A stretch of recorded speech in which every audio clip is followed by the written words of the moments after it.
For the first half of this movie, I was pretty bored, and some people in my audience were laughing at the movie. I have a friend, you can see this movie in IMAX, and a friend of mine said, "Oh, watch Bruce Springsteen write lyrics in IMAX." And there are a couple of shots of, indeed, his notepad. So that made me chuckle to myself a little bit too. And the movie, it's not what I think you would expect from this poster, let's say. And, for the first half of the movie, I was thinking I would start my review saying, Bruce Springsteen, what a moody son of a bitch. But then the second half of the movie, it all kind of comes together and you're like, oh, this is actually quite serious. And Bruce Springsteen is bearing his soul. So it becomes much harder to criticize. Like, this is not an entertaining movie, but I would say it's very meaningful. Like this poster, he's on stage performing. They have like maybe one or two shots of him performing before he runs off stage. That's not the type of movie this is. This is the cover of the book that the movie is based on. And this is more representative of the movie that you get. And so I think the ad campaign for this film doesn't do it any favors. Basically, I'd say if you enjoyed or even still enjoy listening to Springsteen's 1982 album, Nebraska, then you will like this movie because it's that album personified. But here's the hard truth, that when this album came out back in 1982, it not only confounded music executives, but also the fans. Early on, it was Springsteen's least successful album, in fact, but it was still pretty successful because he had achieved a good amount of success at that time. So he was still, people were curious as to what he was doing. So they still checked it out, even if not a lot of people got it. But he wouldn't become a superstar, a global superstar, until 2 years later with Born in the USA. And in fact, he came up with that title track while working on Nebraska, which this movie ever so briefly touches upon. Like there's one moment where they're doing Born in the USA and you're like, oh, they're doing it finally. And then they were done and they never went back. And you were like, okay, it's not that type of movie. So yeah, you've got a movie about Bruce Springsteen that doesn't really highlight any of his hit songs. Bold choice, bold strategy, Cotton. Let's see if it works out for him. So far, with the Rotten Tomatoes critic score, no. But just like how Springsteen didn't care back in 1982, he insisted this album be released without any singles, no tour to support it, and no press.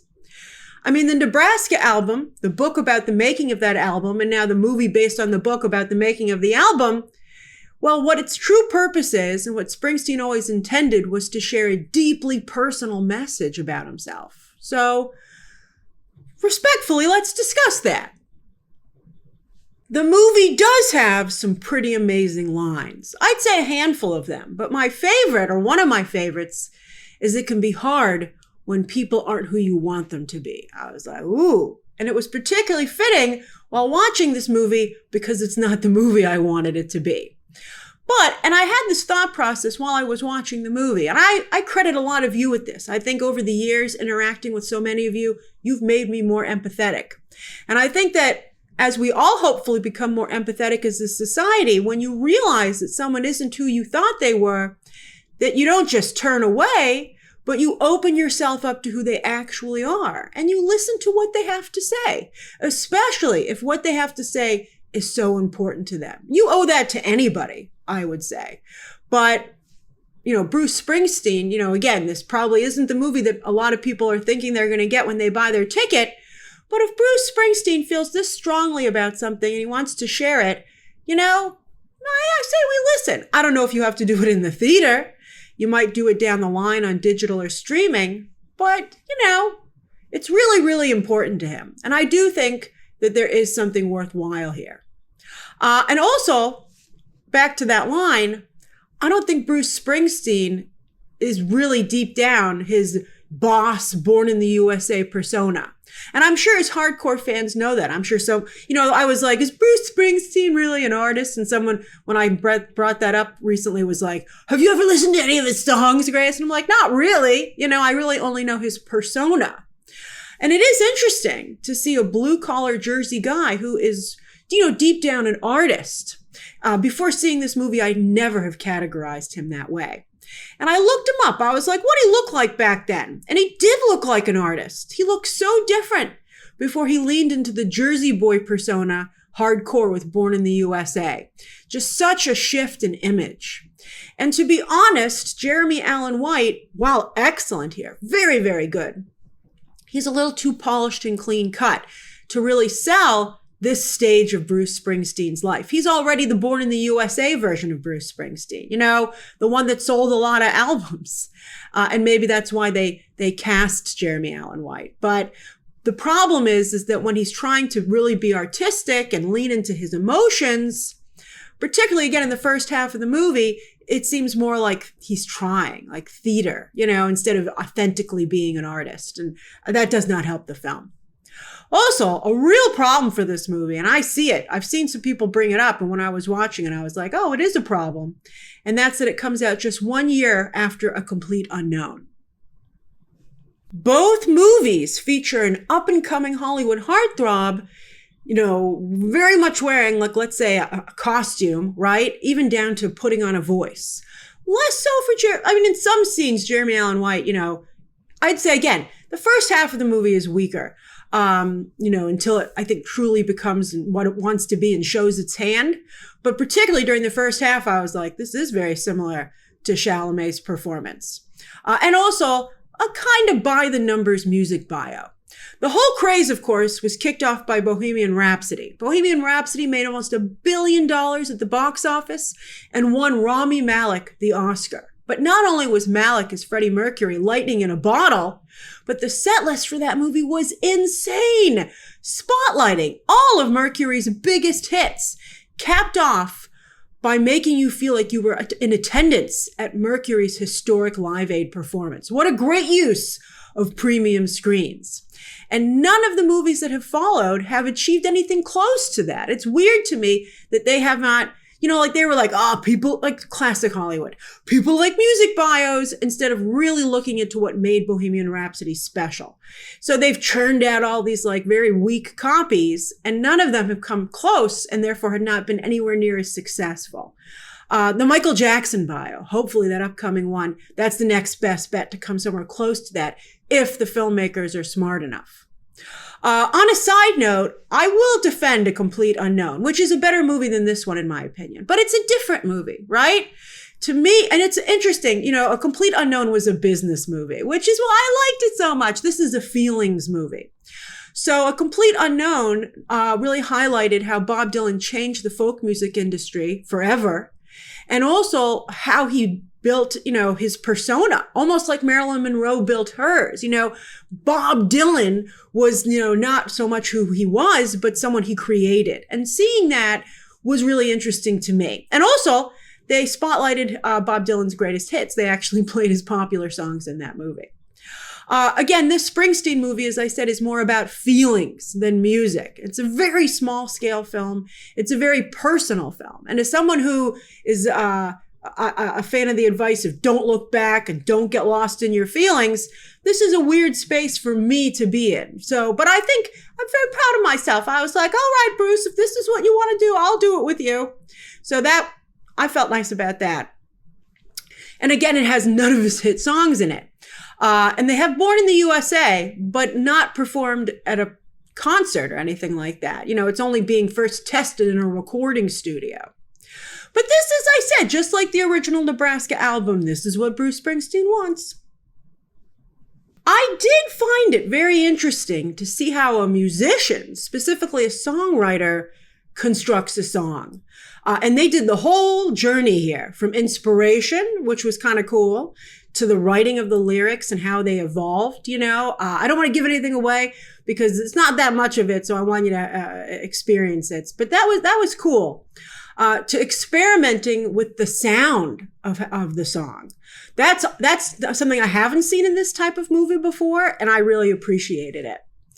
I was caught off guard, as I said, about this being a movie about depression. But I do think, especially as the movie went on, that they did a good job exploring that. I mean, look, when watching the movie, people are either going to wonder what the heck Bruce Springsteen has to be depressed about, or they'll marvel at his willingness to share such a deep personal, vulnerable story in the hopes that maybe, I don't know if he's hoping to help other people, because, here's the, maybe, I don't know. It was weird. I mean, he had a little bit of, in the movie, a narcissistic quality to him. And, so Springsteen was lucky in that he had tremendous resources, right? Like when he had his nervous breakdown, he not only had money, but he had very good friends and colleagues. He had a great support system to catch him. And considering how serious this movie gets and how bad Bruce Springsteen's situation was, I was really surprised that at the end of the movie, they didn't put up some information on how you could get help if you needed it, right? If you watched this movie and you were like, I think this might be me. It was just a real missed opportunity. I mean, Springsteen's very active, charity-wise, political-wise, but if he's going to tell a story like this, on this scale, I would think that offering people how to get their own mental health would be a bigger part of it. The movie also explores Springsteen's relationship with his father, a very complex relationship, and a lot of Springsteen's problems seem to be inherited, a lot of his mental issues. And I found that to be a very moving storyline, particularly, again, as the movie progressed. Seemed kind of cliche in the first half, got really interesting in the second half. And I got to tell you, there's one scene toward the end that moved me to tears. They got me. The movie got me. I couldn't believe it. I was sitting there and I was like, wow, you actually got me to cry. In addition to this movie's very strong, deeply personal message about mental health, I think the other reason to see it, because it's not Bruce Springsteen's music and it isn't the story of how his career came to be, but it's the acting. This is like a very well acted film. In some ways, it feels like it was put on by like an acting class, because it's, you're like, it's not very commercially well made, because it's so entrenched in feelings and the acting is so good. You're like, oh, it's an act. I guess you could say to some degree it's an actor's movie. While I do think Jeremy Allen White, as I said, is miscast as this earlier version of Bruce Springsteen, I mean, he kind of looks like this picture from the book cover, but also at the same time, not really. Like from far away he does, but this movie's trying to get you up close and personal to Bruce Springsteen. And when you really look at Bruce Springsteen in the eye at this point, he wasn't like Jeremy Allen White. Jeremy Strong and Mark Maron are in this movie. Mark Maron just briefly, which is a real shame because I love Mark Maron. But anyway, the real Springsteen was more in line with these dudes, not Jeremy Allen White. But White looks great. He's very much a movie star, and he does a wonderful job as an actor, capturing Springsteen's complexities. A lot of the time, the script doesn't outright tell you what's going on with Springsteen. You have to feel it. And to White's credit, he's able to convey those feelings without any words. I knew what Springsteen was feeling in a lot of the moments here because of White's performance. Jeremy Strong, dude, your Oscar is coming. I'm sure of it. Probably for the upcoming Social Network's sequel. Although I'm so frustrated because it probably means he can't be Mr. Freeze in Batman if Matt Reeves is indeed doing Mr. Freeze. Don't do Mr. Freeze until Jeremy Strong is available. I mean, sure, Strong is always playing a version of Kendall Roy, but that after a few scenes, he can kind of make you forget about Kendall. Just shows what a great actor he really is. At this point, despite all the flack that he gets, and I love that he acknowledges the flack and plays into it, like with the Dunkin' Donuts commercial he did. But at this point, I would recommend seeing anything that Jeremy Strong does, just for his performance alone. The film features two other very strong performances. One from Stephen Graham as Springsteen's father. I mean, it's classic Graham at this point. The makeup they used to make him look older was really good. But, Stephen Graham is very talented. So he did. And again, he and Jeremy Allen White got me to cry. And Odessa Young as Springsteen's love interest. Now, one thing about this role bothered me, but it's not Odessa Young's fault. Faye Romano, the character she plays, doesn't actually exist. She is an amalgam of multiple women that Springsteen was dating at the time.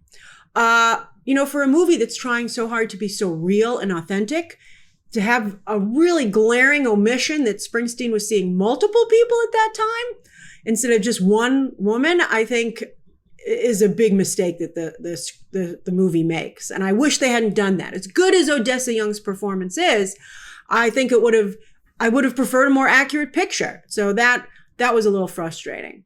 But Odessa Young is fantastic here. She, in fact, gave me such strong Julia Fox vibes. At first, I thought it might be Julia Fox.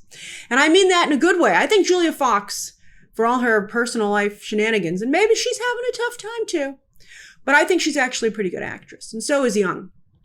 And I always love seeing David Krumholtz, although I don't like villainizing executives when their characters in the context are bringing up valid points. They might not be points you want to hear, but someone's got to bring them up. You know, again, it's someone's got to look out for the bottom line so that you have a success. The Nebraska album did not do as well as Springsteen's other albums. And this movie isn't going to do as well as you would think a Springsteen movie would do.